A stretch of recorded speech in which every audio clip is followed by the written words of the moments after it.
लोग और कार्रवाई की तरफ बढ़ेंगे। प्रधान जी, क्या मामला है? सर, मेरा नाम दिलीप सिंह है। सर, सबसे बड़ी समस्या यहाँ के नागरिकों को जीविकोपार्जन की। देखिए, जो यहाँ के वर्ग हैं वो गरीब वर्ग है। अब जो 6 लेन जाने पूर्वांचल एक्सप्रेस वे जाने की वजह से गांव में पक्के मकान दिखने लगे। हमारे गांव में 2 गांव, एक खपराडी, एक रामनाथ। खपराडी अपने आप में एक साकार गांव था कि खपरा ही दिखता था।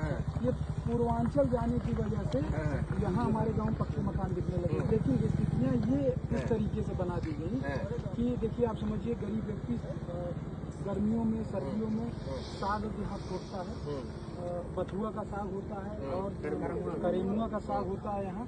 वो इसकी यहाँ पे अपना वो सब निकालते थे, निकाल के सारी व्यवस्थाएं खाने की करते थे। उसके बाद बरसात के बाद तीनी होती है, तीनी का चावल है, क्योंकि लोग उसमें भी खाते हैं, व्रत में भी खाते हैं, उसको भी ये लोग यहाँ से ही निकालते थे।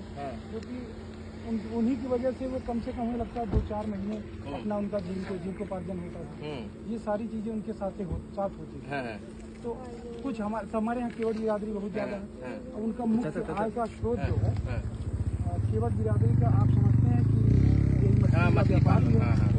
अब आप समझिए कि पूरी तरीके से बंद कर दिया गया। जो चीजें बंद कर दी जाएंगी तो यहाँ के लोग कैसे जिएंगे? अब मजबूरी ये हो गई कि इन लोग को जाके अब शहर बसना पड़ रहा है।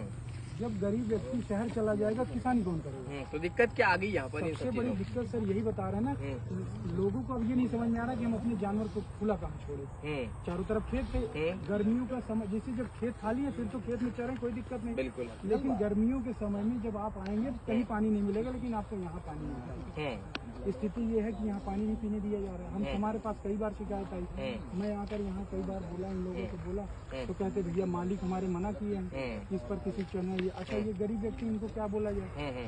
और 2-1 बार मैंने बात की अपने संबंधित लोगों से, विभाग में बात की कि ऐसी चीजें हो रही हैं। तो मुझे यही बताया गया कि जो सर प्रधान जी पट्टा हो गया है, उसमें बाप का क्या ही करेंगे।